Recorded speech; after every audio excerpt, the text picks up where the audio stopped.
कृष्ण भगवान की जय हो। भागवत महापुराण की जय हो।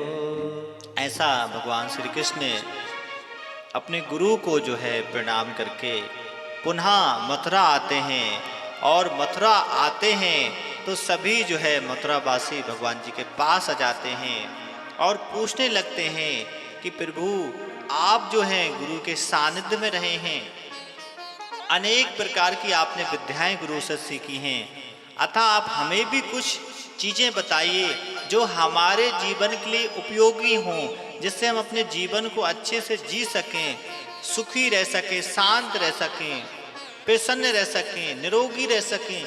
बोले ऐसा आप हमें कुछ ज्ञान दीजिए जो आपने गुरु से कुछ सीखा हो।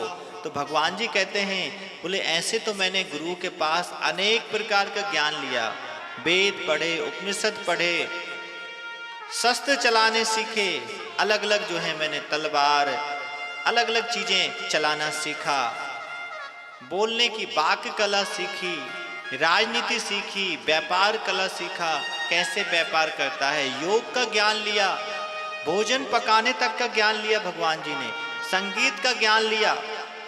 बोले ऐसे मैंने 64 प्रकार की विद्याएं सीखी हैं, लेकिन मैं तुमको 4 जो महत्वपूर्ण बातें हैं कि जो हमारे शास्त्रों का सार है कि शास्त्रेषु पुरुषार्थ चतुष्टयम विद्यन्ते, धर्मार्थ काम मोक्षाया, धर्म अर्थ काम मोक्ष, ये 4 प्रमुख पुरुषार्थ हैं जो हर मनुष्य को अपने जीवन में प्राप्त करने के लिए मेहनत करनी चाहिए, पुरुषार्थ करना चाहिए, प्रयास करना चाहिए। बोले पहला पुरुषार्थ क्या है? धर्म। अब बोले धर्म क्या है? यत धारयते तत् धर्मम, कि जो धारण करने के योग्य है वो धर्म है। तो बोले धारण करने के योग्य क्या है? तो वेदव्यास जी श्रीमद् भागवत महापुराण में लिखते हैं कि सत्यम परम धीमहि, कि जो सत्य है उसको हम परम धीमहि, कि हम उसको सर्वोपरि रूप से धारण करें, कि हम अपने जीवन में सत्यता को लाएं, सत्य आचरण करें, सत्य बोलें, सत्य सोचें, सत्य कर्म करें। बोले कर्म भी 2 प्रकार के होते हैं, एक साधारण कर्म, एक सत्कर्म। बोले साधारण कर्म क्या है? कि आपने 1 महीने कोई काम करा, जॉब की, व्यापार करा, आपने 50,000 1 लाख रुपए कमाए, ये साधारण कर्म है कि वो 1 लाख रुपए, 50,000 रुपए 1 साल में, 6 महीने में, 2 साल में, 5 साल में खर्च हो जाने। तो वो 1 महीने की आपकी मेहनत जो है 1 लाख रुपए जो आपको मिली है, और वो 1 साल में, 2 साल में नष्ट हो जाएगी। लेकिन 1 महीने यदि आपने सत्संग करा है, ध्यान करा है, साधना की है, नाम जप करा है, भजन करा है, सेवा की है, स्वाध्याय करा है, आत्मचिंतन करा है, तप किया है, तो बोले वो जो सत्कर्म है वो कभी नष्ट नहीं होगा। ये शरीर नष्ट हो जाएगा, उसके बाद भी उसका जो पुण्य है वो आपके साथ हमेशा रहेगा। अर्जुन जी जो हैं भगवान श्री कृष्ण से पूछते हैं कि प्रभु कोई साधक है जो साधना कर रहा है, लेकिन साधना पूर्ण होने से पहले ही उसका यदि शरीर छूट गया, तो बोले उसके द्वारा की हुई साधना भी क्या नष्ट हो जाएगी, छूट जाएगी? तो भगवान जी कहते हैं, बोले आत्म उद्धार के लिए किया हुआ एक एक प्रयत्न कभी नष्ट नहीं होता।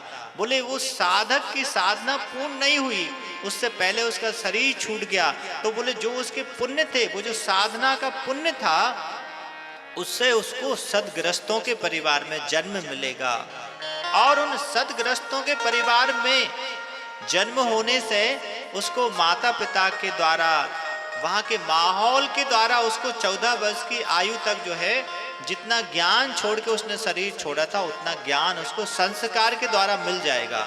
और बोले उसके बाद जो है वो आगे की अपनी जीव खुद साधना करेगा, पुरुषार्थ करेगा।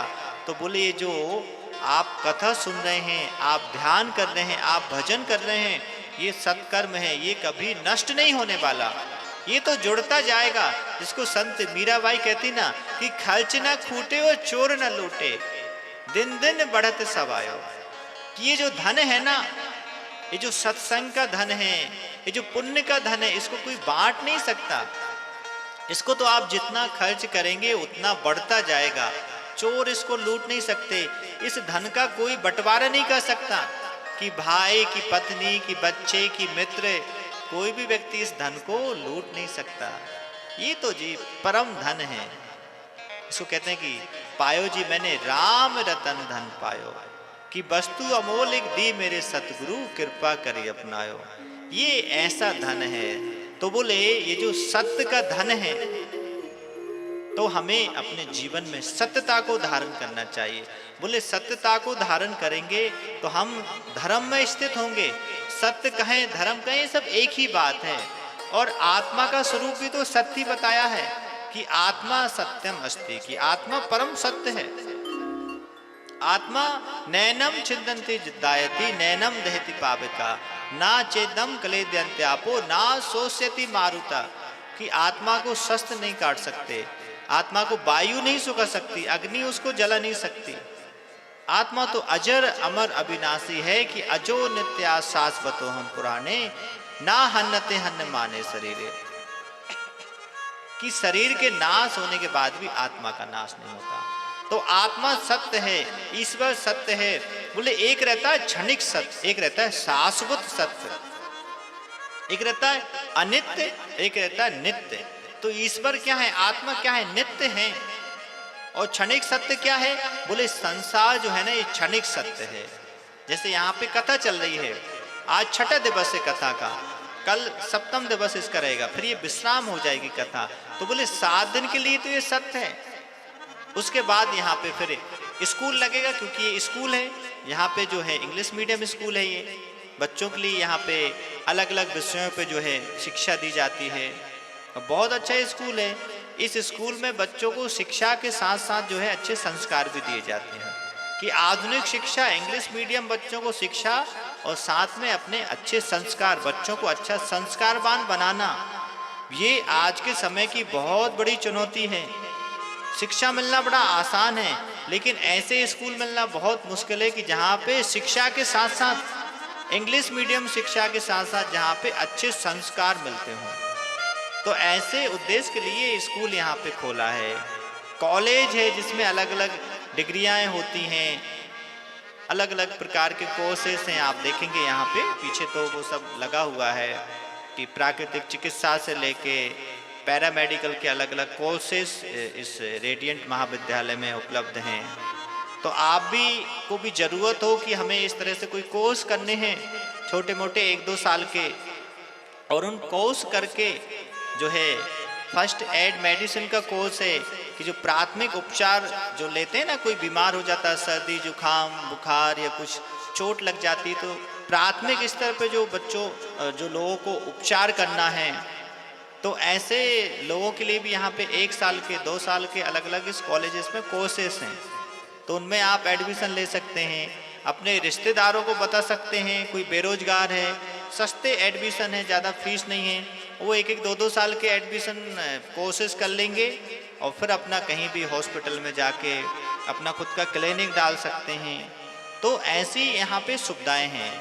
तो कहने का तात्पर्य है कि जहाँ पे हमारे बच्चों को अच्छी शिक्षा मिले, अच्छे संस्कार मिले, ऐसे जो विद्यालय हैं उनमें हमें अपने बच्चों का एडमिशन कराना चाहिए।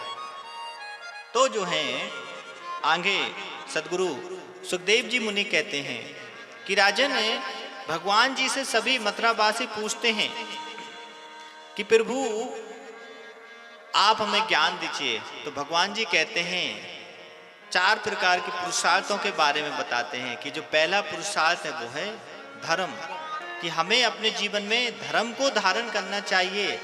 बोले धर्म का मार्ग क्या है और अधर्म का मार्ग क्या है? बोले धर्म का मार्ग है कि हमें सत्संग करना चाहिए, नाम जप करना चाहिए, ध्यान करना चाहिए, भजन करना चाहिए, कथा सुननी चाहिए, अच्छी पुस्तकों का अध्ययन करना चाहिए, गुरु के सानिध्य में रहना चाहिए, मंदिर जाना चाहिए। हम हर रोज या हफ्ते में 1 दिन मंदिर जाने का संकल्प लें। बोले ये धर्म का मार्ग है। और बोले अधर्म का मार्ग क्या है? कि हम जो है बुराई कर रहे हैं, हम नशे का सेवन कर रहे हैं, हम जो है आलस कर रहे हैं, हम क्रोध कर रहे हैं, हम जो है दूसरों को पीड़ा दे रहे हैं, हम दूसरों को परेशान कर रहे हैं। ये अधर्म का मार्ग है, ये बुराई का मार्ग है, ये पाप का मार्ग है। और बोले ये बुराई के मार्ग पे, पाप के मार्ग पे बुरे कर्म को जब मनुष्य करता है तो वो दुखी हो जाता है, परेशान हो जाता है, बेचैन हो जाता है। और जब धर्म के मार्ग पे चलता है, आप सत्संग सुन रहे हैं तो आपको क्या मिल रहा है? कुछ पैसे मिल रहे हैं क्या? पैसे मिल रहे हैं आपको? नहीं, आपको शांति मिल रही है, आपको परम आनंद मिल रहा है, आपको कोई चिंता नहीं है। कोई यदि रोगी भी होगा तो वो रोग भूल जाएगा कि मैं कोई रोगी हूं, अपना निज स्वरूप में है। तो बोले निज स्वरूप पे परम आनंद है। बोले धर्म से सुख मिलता है? बोले हाँ, धर्म से सुख मिलता है। लोग बोलते हैं ना कि भाई हम धार्मिक नियमों का पालन क्यों करें, हमें क्या मिलेगा धार्मिक नियमों का पालन करके? तो बोले यदि आप धार्मिक नियमों का पालन करेंगे, आप योग करेंगे, ध्यान करेंगे, भजन करेंगे, नाम जप करेंगे, सत्संग करेंगे, अच्छी पुस्तकों का अध्ययन करेंगे, तो आपको सुख, शांति, प्रसन्नता, धैर्य मिलेगा, आपके अंदर सद्गुण प्रकट होंगे। तो बोले मनुष्य को शांति से जीवन जीने के लिए यही सारी चीजें तो चाहिए। बहुत सारा धन है लेकिन गलत आदतें हैं, नींद नहीं आ रही, बेचैन है, आपाधापी में है। तो बोले धर्म के मार्ग पे चलने से सबसे ज्यादा लाभ क्या मिलता है? कि हमें सुख, शांति, प्रसन्नता, धैर्य मिलता है। और मनुष्य की मूलभूत आवश्यकताएं यही तो रहती हैं कि जो व्यक्ति सुखी है तो छोटे घर में भी शांति से रह लेगा, और यदि गलत आचरण है, गलत खान पान है, गलत सोच है, तो बड़े घर में भी उसको जो है घबराहट होती है, बड़े घर में भी घबराहट होती है, यहाँ तक कि लोग सुसाइड तो कर लेते हैं घबरा के। तो बोले मनुष्य की जो मूलभूत आवश्यकता है वो शांति है, वो प्रसन्नता है, वो धैर्य है, वो स्थिरता है। और वो किससे मिलेगी उसको? धर्म के मार्ग पे चलने से, भजन करने से, ध्यान करने से, मंदिर जाने से, भगवत गीता पढ़ने से, योग ध्यान करने से। इसलिए भगवान जी सभी मथुरा वासियों से कहते हैं कि हमें अपने जीवन में धर्म का पालन करना चाहिए, धर्म के मार्ग पे हमें चलना चाहिए। आगे भगवान जी मथुरा वासियों से कहते हैं कि दूसरा जो पुरुषार्थ है वो है अर्थ, मतलब पैसे कमाना, कि हमें पैसे कमाने के लिए मेहनत करनी चाहिए, प्रयास करना चाहिए। लेकिन बोले पैसे कमाए अच्छी बात है, लेकिन सही जगह पैसा खर्च करना भी आना चाहिए। अनावश्यक पैसे खर्च नहीं करना चाहिए, नशा में पैसे खर्च नहीं करना चाहिए, अनावश्यक चीजें नहीं खरीदनी चाहिए, अनावश्यक दिखावा नहीं करना चाहिए। बोले पैसे को अच्छे से खर्च करो, पैसे की आप इज्जत करेंगे ना तो पैसा आपकी इज्जत करेगा। अब हमारे आदरणीय इस स्कूल के जो डायरेक्टर हैं गुलाब सिंह जी एवं उनके सुपुत्र श्री मनीष सिंह जी, उन्होंने पैसे का एक सदुपयोग करा कि इतना इस विशाल कथा का आयोजन कराया, इतना आप सभी लोग धर्म लाभ ले रहे हैं। एक है पैसे का दुरुपयोग करना, एक है पैसे का उपयोग करना, एक है पैसे का सदुपयोग करना। तीनों अलग अलग चीज हैं। दुरुपयोग पैसे का कैसे होता है कि आप नशा कर रहे हैं, किसी की हानि पहुंचा रहे हैं, किसी को आप शोषण कर रहे हैं, अपने पैसे से किसी को आप दुखी कर रहे हैं, वो पैसे का दुरुपयोग है। और एक होता है पैसे का सदुपयोग। तो बोले पैसे का सदुपयोग क्या है? बोले आप अपने बच्चों के ऊपर खर्च कर रहे हैं, बच्चों की पढ़ाई में, बच्चों की लिखाई में, खाने पीने में, माता पिता की सेवा में, तो ये पैसे का उपयोग है। और बोले सदुपयोग क्या है पैसे का? बोले जब आप दूसरों के लिए पैसा खर्च करते हैं, अपने धन को आप दूसरों की सेवा के लिए खर्च करते हैं, दूसरों को ज्ञान देने के लिए खर्च करते हैं, दूसरों के जीवन में सुख, शांति, प्रसन्नता बढ़ाने के लिए आप पैसा खर्च करते हैं, दूसरों को भोजन कराने के लिए आप पैसा खर्च करते हैं, दूसरों को अच्छे संस्कार देने के लिए आप पैसा खर्च करते हैं, तो ये पैसे का सदुपयोग है। तो हमारे यजमान परिवार ने इतनी विशाल कथा का आयोजन करके अपने पैसे का सदुपयोग करा है ना, तो एक बार हम सभी उनके लिए जोरदार करताल ध्वनि से उनका अभिनंदन करेंगे, स्वागत करेंगे, साधुवाद देंगे। कि ऐसी सद्बुद्धि आना बहुत कम लोगों के बस की बात रहती है। पैसे आने के बाद सद्बुद्धि रहे, ये पुण्यों का फल रहता है, तभी ऐसा होता है। नहीं तो व्यक्ति के पास पैसे आने के बाद सबसे पहले उसकी बुद्धि विरमित होती है, कहीं शराब पीने लगेगा, शोषण करना लगेगा, अहंकार में आ जाएगा, व्यक्ति को व्यक्ति नहीं समझेगा। तो बोले मान सम्मान बढ़े, पैसा बढ़े, और उसके बाद भी हमारे अंदर सद्बुद्धि रहे तो समझ लेना कि भगवान की हमारे ऊपर विशेष कृपा है। तो भगवान जी कहते हैं कि दूसरा जो पुरुषार्थ है ना वो अर्थ है। तीसरा पुरुषार्थ है काम। काम मतलब संसार की जो भी सुख सुविधाएं हैं, बोले इनमें उलझना नहीं। एक है इन सुख सुविधाओं का दुरुपयोग करना, एक है उपयोग करना। बोले इनमें आसक्ति ना रहे।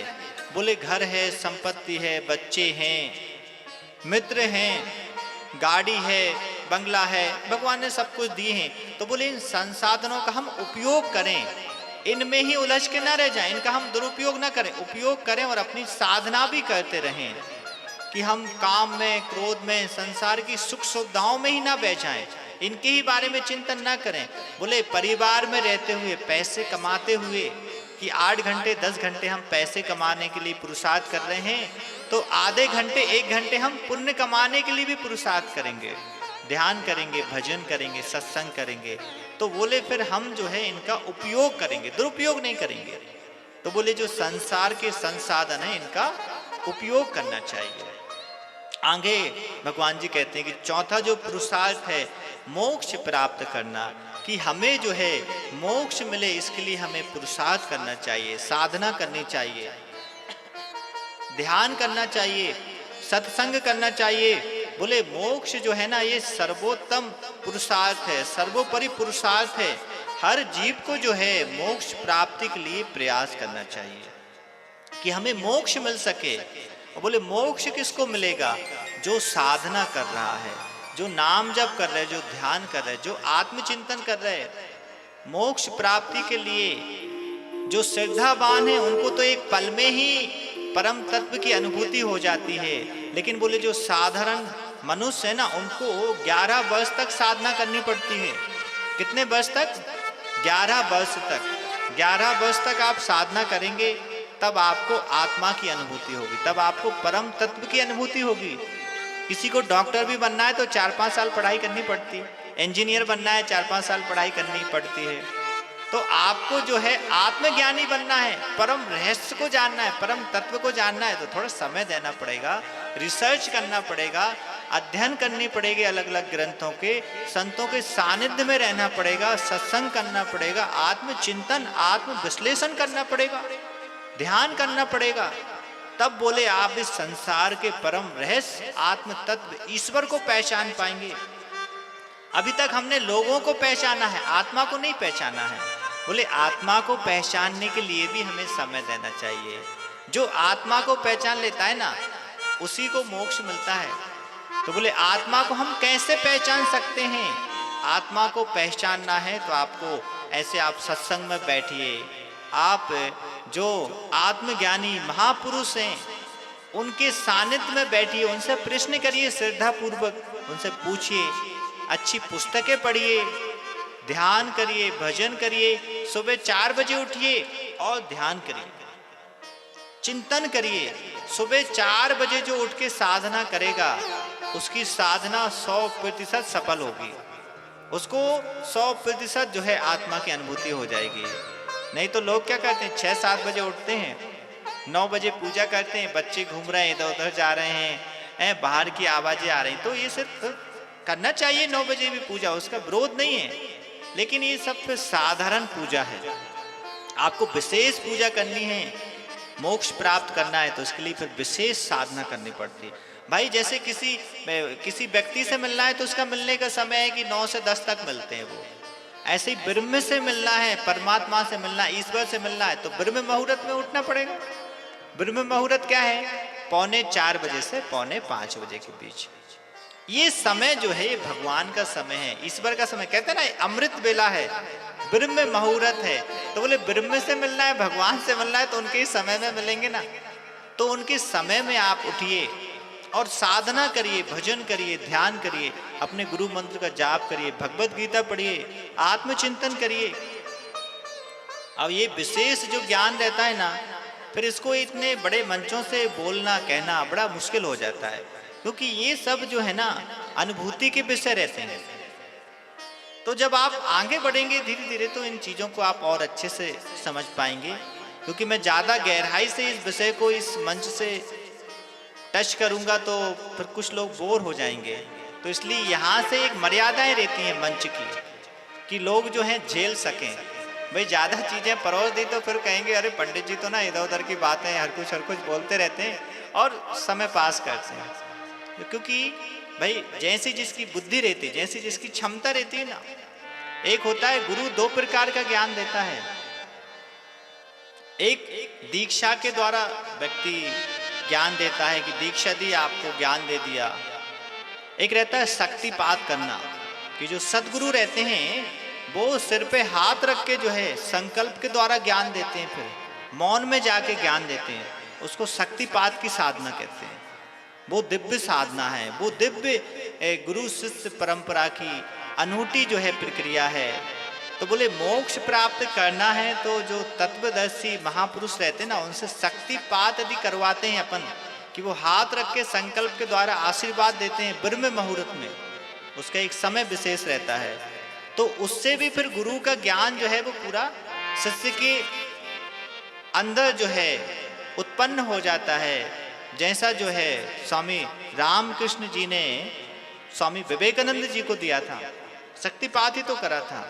तो ऐसी जो है ना ये आध्यात्मिक जो विषय हैं, ये साधनाएं हैं, तो हम जो हैं अभी तो साधारण रूप से कम भगवान से जुड़ें, ग्रंथ से जुड़ें, सुबह जल्दी जागें, कुछ धार्मिक नियमों का पालन करें, तो अपने जीवन को हम सुख में बना पाएंगे। लेकिन हम अलग अलग इच्छाओं के कारण हमारा मन जो है वो भटकता रहता है। तो बोले हमें क्या चाहिए, हमारी जो इच्छाएं हैं उनको हमें नियंत्रण में रखना पड़ेगा। कि हमें जो है ईश्वर चाहिए, भगवान चाहिए, तो हमें भगवान की इच्छा प्रकट करनी पड़ेगी कि हम जो इच्छा करेंगे वहीं तो हमारा मन जाएगा। संसार की इच्छा करेंगे तो संसार में मन जाएगा, और भगवान की इच्छा करेंगे, ईश्वर प्राप्ति की इच्छा करेंगे तो ईश्वर की तरफ मन जाएगा। इसलिए कहते हैं कि जो तृष्णा है ना, हमें इसको जो है मिटाना चाहिए और भगवान से जुड़ने का प्रयास करना चाहिए।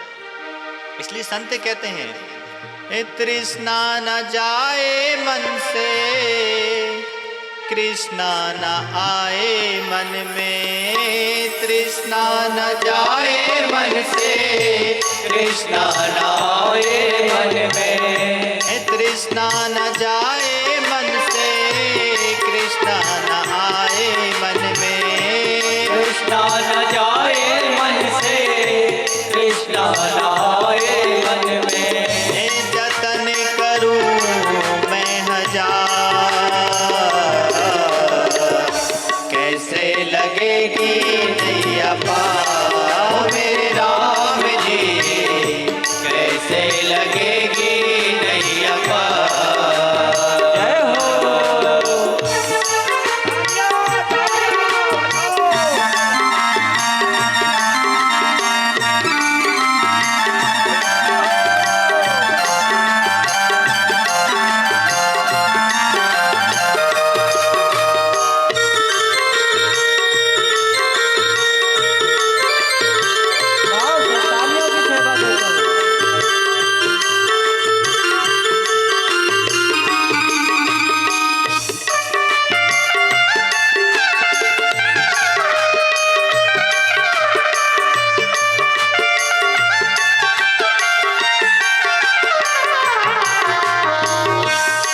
पल माया साथे न छोड़े, जिधर जिधर चाहे मुझे मोड़े,